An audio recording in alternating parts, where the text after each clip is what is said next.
Wonderful. Okay.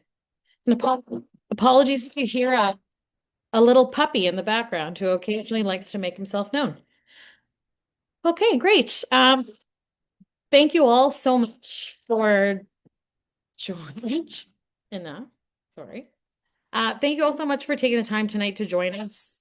We are here tonight to talk about the Municipality of Pictou County agricultural land policy that is in development. And so tonight is an opportunity for us to have a bit of an overview of kind of what the project is, what we're kind of looking at for options, and hearing from you about what you think, are kind of major concerns or ideas or options that you think should be considered as this policy is developed.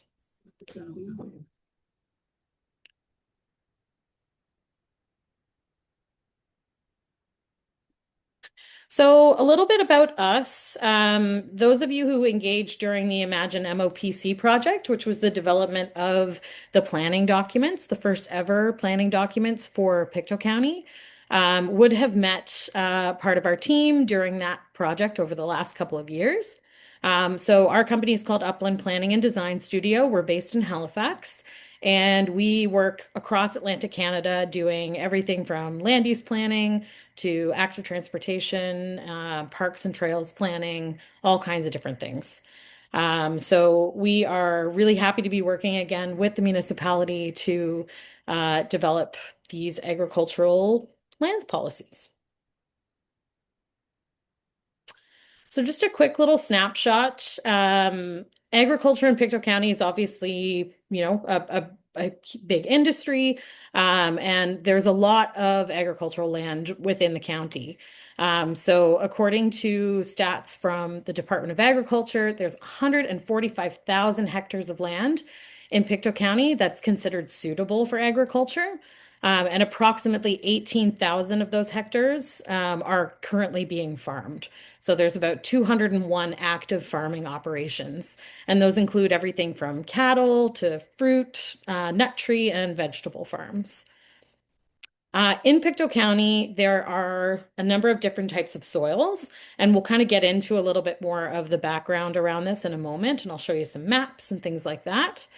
But in Pictou County, there's 13% of those 145,000, or sorry, 13% of the soils in Pictou County are classified as Class 2 soils, which is the best quality soils that we have here in Nova Scotia. We actually don't have any Class 1 soils here. 50% of the landmass is considered Class 3 soils, and 25% is considered Class 4 soils. And again, I'll get into those a little bit in a moment. So just to take a quick kind of step back and looking at kind of the framework for this. So as I mentioned, we developed planning documents for the municipality over the last couple of years. They're now in effect. And so with planning, we're kind of given a toolbox of what municipalities can and cannot regulate and what they have to regulate through the Municipal Government Act. And that is a provincial act that lays out statements of provincial interest, which I will talk a little bit more about in a moment, as well as minimum planning requirements, which is kind of those minimum planning standards that a plan has to meet in order to be approved by the provincial government. So when we did the original Imagine MOPC project, the goal was really to take a light touch approach and to try to really just meet those minimum planning requirements and not go too heavy-handed in the regulation, as this is the first time any regulation's been put in place. So the Municipal Government Act lays out those statements of provincial interest, those minimum planning requirements, and then from that, we develop a municipal planning strategy for the municipality. And so what that is kind of the blueprint for how we want to guide growth and development within the municipality. It sets out the vision, the kind of primary goals, and then it has all of the kind of individual policies related to development. So policies around things like flood risk areas, housing, commercial, all kinds of different policy areas. And then from there, we create the land use bylaw, which is really the kind of on the ground regulations. So that's where you find the zoning, and that's where you find all of those kind of nitty-gritty little rules, like things like setbacks, and land uses that are permitted, etc. So your land use bylaw has to agree with your municipal planning strategy. So your regulations have to agree with kind of your higher level policies, and those have to agree with those statements of provincial interest and those minimum planning requirements. So when we submitted the plans to the province, they approved them, but with a bit of a caveat. So they wanted within 12 months for the municipal planning strategy and land use bylaw for MOPC to be updated to include policy that they consider to be reasonably consistent with the statement of provincial interest regarding agricultural land. This includes explicitly identifying agricultural lands within the planning area and addressing the protection of agricultural land. So tonight we're going to get into a little bit about kind of what those things mean and where there's room for us to kind of have discussion about what those approaches and what those definitions could be.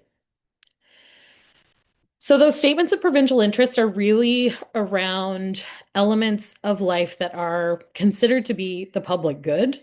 And so the statements of provincial interest in Nova Scotia are related to drinking water, flood risk areas, agricultural land, infrastructure, and housing. And the way in which the province defines agricultural land is active farmland and land with agricultural potential as defined by the Canada Land Inventory. So that's a set of mapping that was done from through the 60s, 70s, and 80s that classified all of the soils in Canada. It was done at a pretty high scale. And so there's definitely, it's not down to the kind of fine grain, property line detail. Um, but it sets out kind of what the different classes of soils are across the country. And so that's often the only data set that we have that's soil related that can be used to kind of apply to the definitions for agricultural land. So again, that definition is lands that are identified through the Canada Land Inventory as Class 2, 3, and any Class 4 lands that are actively inactive agricultural areas, so particularly that are being farmed.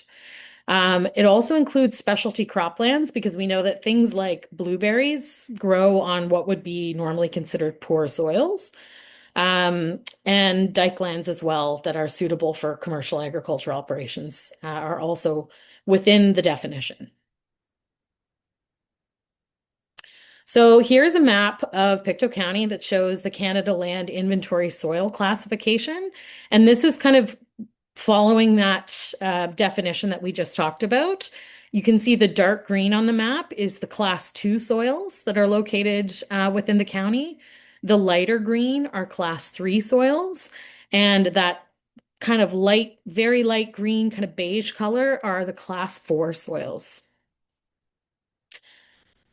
But you can see that just because it's defined as agricultural soil doesn't mean that obviously agriculture is taking place there. We know for a fact that many of these lands are forested lands.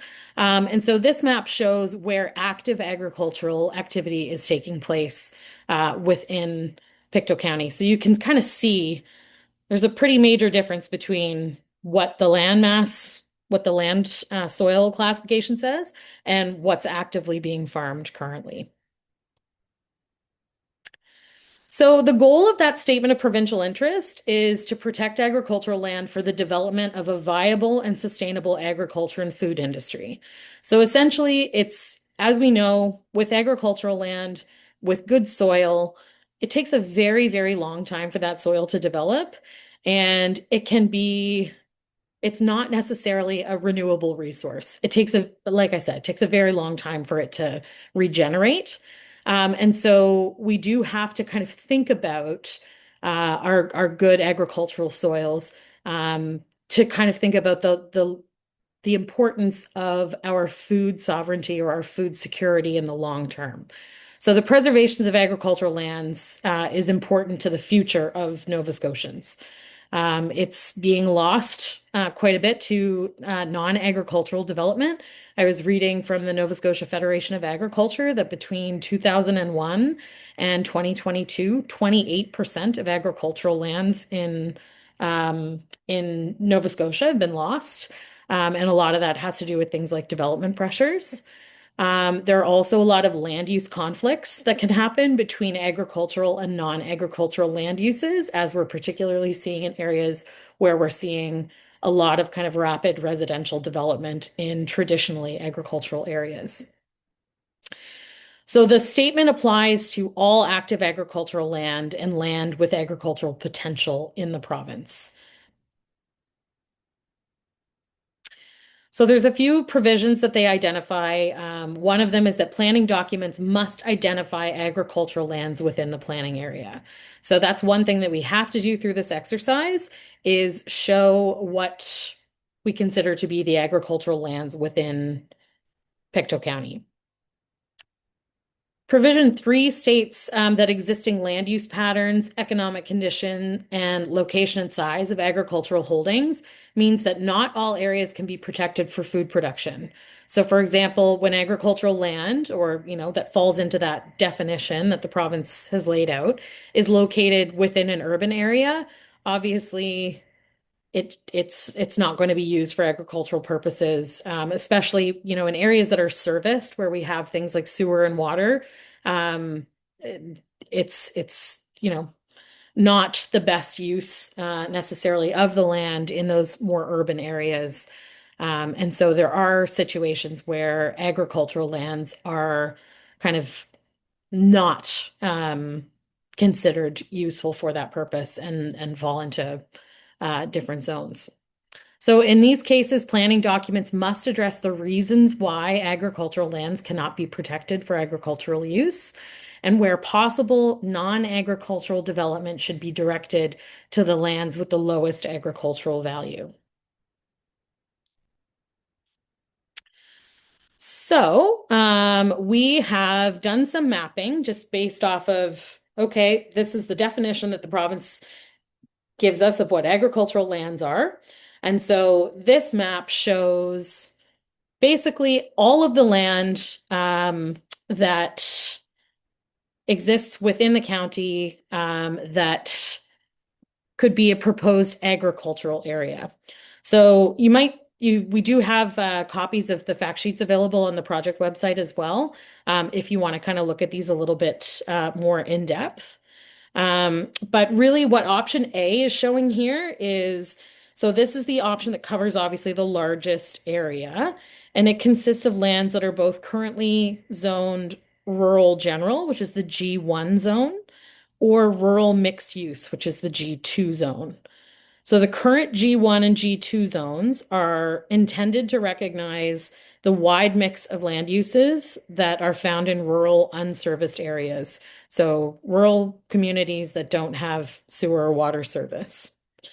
They're quite flexible as a result. And the main difference between the two zones, that G1 and G2, is that the G2 zone, that mixed use zone, is intended to provide a transition area between the rural and serviced areas of the municipality.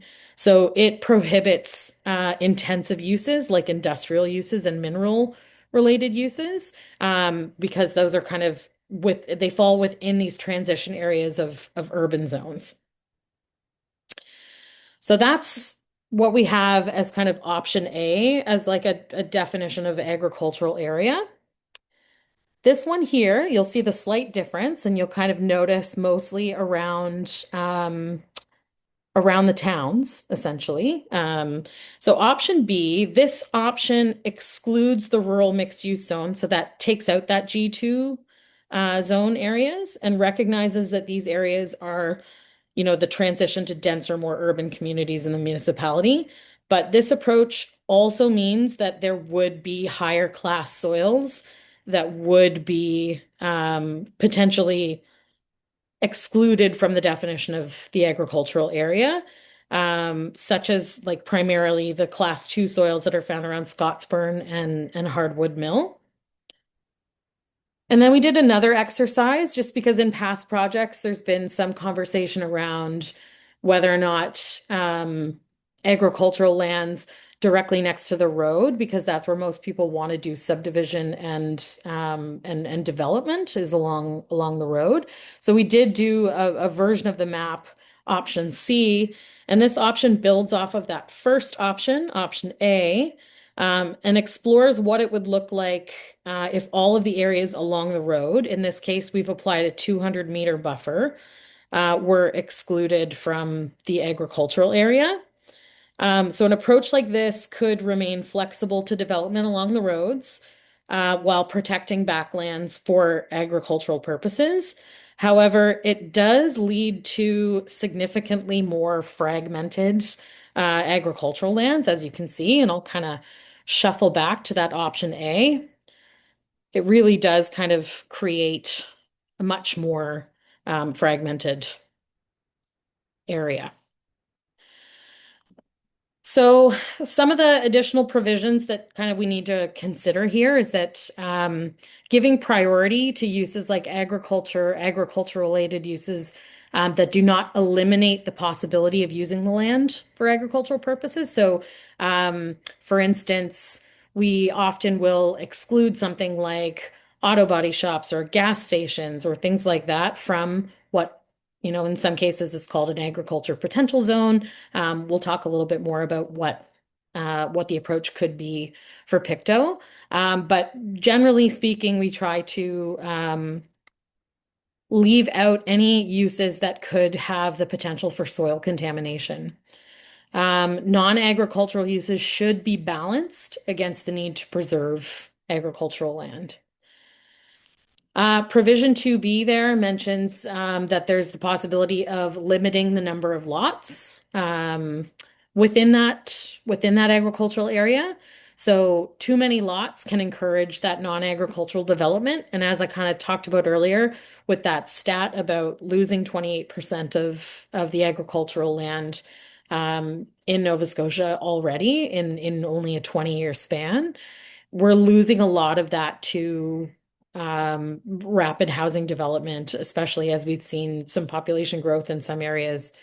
So too many lots may encourage non-agricultural development, and the minimum size of lots and density of development should be balanced against the need, again, to preserve that agricultural land. Another consideration to think about is separation distances between agricultural and new non-agricultural development to reduce land use conflicts. So in some cases, some places have introduced regulations that state that a house has to be on an adjacent property, needs to be built a certain distance away um, from an agricultural operation. Again, trying to protect both the quiet enjoyment of the property of that residential landowner and also the importance and ability to do the job of the agricultural landowner as well. And then provision 2D, so that's another one where they want to see measures to reduce topsoil removal on lands with the highest agricultural value.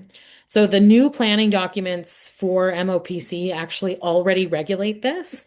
And there are a couple of soil producers within the area who are kind of grandfathered and able to still continue with their business. But this would try to prohibit that moving forward so that we're not losing the viability of soils in the area. So there's a few different things to kind of think about in terms of how we go about identifying the agricultural lands and adding additional protections. So one of those aspects is whether or not we keep the zoning as it is right now, as it, has been put in through the most recent municipal planning strategy and land use bylaw, and then create an agricultural area overlay, which would be kind of a secondary set of mapping that would go kind of over top of it and have additional regulations for areas that fall within that overlay.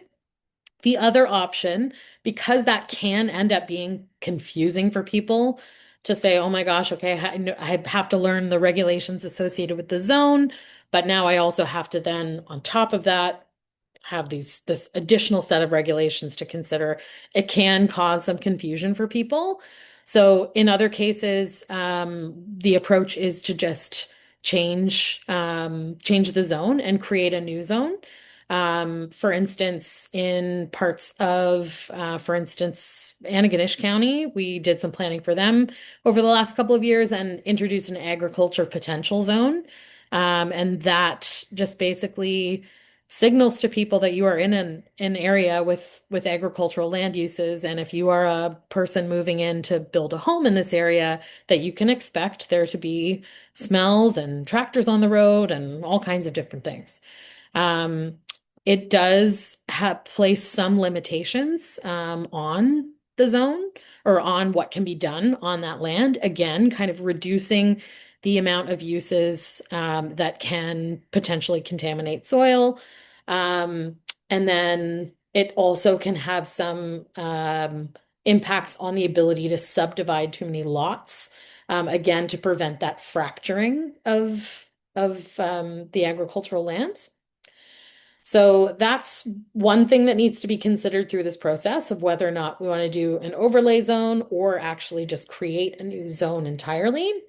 And then we also need to consider what would be the process and considerations moving forward for rezoning a property. If someone was within, say, an agriculture potential zone, what would be the considerations that should be made for whether or not they wanted to be rezoned into something else? How should council make those kinds of decisions? Um, so those are some of the things that kind of we really want to dig into. I've got a few questions that we'll kind of hop into here in a moment. We'll have quite a bit of time here for questions and conversation. But the project timeline is relatively quick. So we started the project in January. We're doing this options engagement now, recognizing that things are about to get very busy for the farming community. And we want to make sure that we're engaging with you at a time that, is as convenient as possible. We will be developing from what comes out of the conversations that we've been having through the in-person sessions in this session, as well as we have the public survey out as well. And we're doing some stakeholder engagement in addition to that. So we'll kind of take everything that we've learned and try to take a good stab at what we think the right approach should be, given what we've heard. And then we'll take that out to the public again. So there will be another round of engagement, and then it will all be finalized and adopted by the summer. So we've done 3 sessions so far. River John last week, Scottsburn, and Marigamish. We're going to be in Eureka tomorrow. So if you do know of anyone else who may want to come out to an in-person session, we will be at the Eureka Fire Hall tomorrow evening at 6:30. And then we will have this recording up on the website as well for anyone who missed it. So with that, I want to kind of open up the floor a bit to comments and questions, because ultimately where we're at the moment is really wanting to understand the needs and the wishes of the community as it relates to the protection of agricultural land and what your kind of primary concerns and hopes are for this process. So I'd love if anyone has any questions, please feel free to unmute yourselves and by all means ask, or if you have any comments that you want to share as well, you're more than welcome to do so. I know not everyone loves talking on this kind of a setting, and so there is a chat function available, so you can also put comments into the chat as well. We do have on the project website, you'll see that we do have an email address, our phone number, and that public survey. So if you do have, questions that come up after this, or, you want to have a conversation with us directly, you're more than welcome to give us a call or shoot us an email as well. Anyone out there want to have any comments they want to make right off the bat?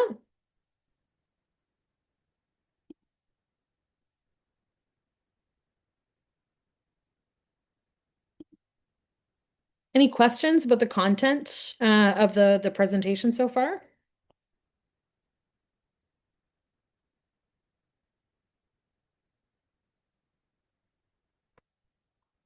A quiet bunch, which tends to be the case on the online ones. Okay, well, I'm just going to read through the discussion questions. And if anyone does have any answers they want to provide or any feedback they want to share with us, you're more than welcome to unmute yourself at any time and share. So really kind of some of the key things that we're looking to understand from folks is how important is it to the community to protect agricultural land? Which agricultural land should be protected? So again, kind of thinking back to that soil classification map and kind of thinking about what that might look like. Should protection vary based on the type of land? So we know that a lot of those lands are actually forested, and that clearing that land is not necessarily the most feasible. So should that be something that is considered when we're drafting these regulations? Um, Also curious, what is the balance between protection and flexibility for the landowner? In some of our previous engagements, we've heard from folks about, the importance of protecting agricultural land, but also the recognition that for a lot of farmers, their land is their greatest asset. And for some people, it's also their retirement plan, is to sell off some of their land. And so how do we balance those two needs as well? So that's something that's definitely come up in our conversation so far. We're also curious to know which tools should be used to protect agricultural land. And should the landowner of agricultural land be allowed to ask council for permission to develop? So again, that question of rezoning, how should council um, consider those kinds of requests?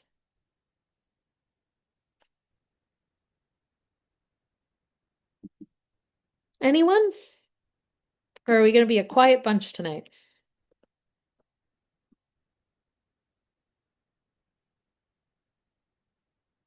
I do understand if that's the case.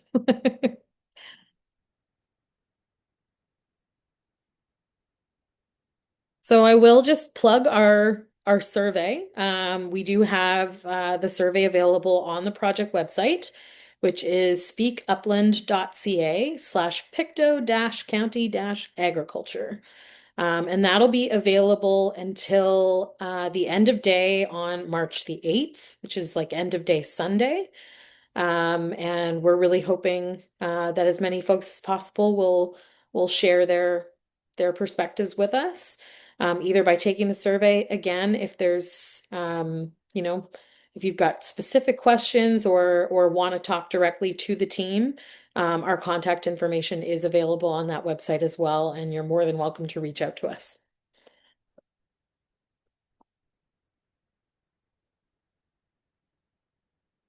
Thanks.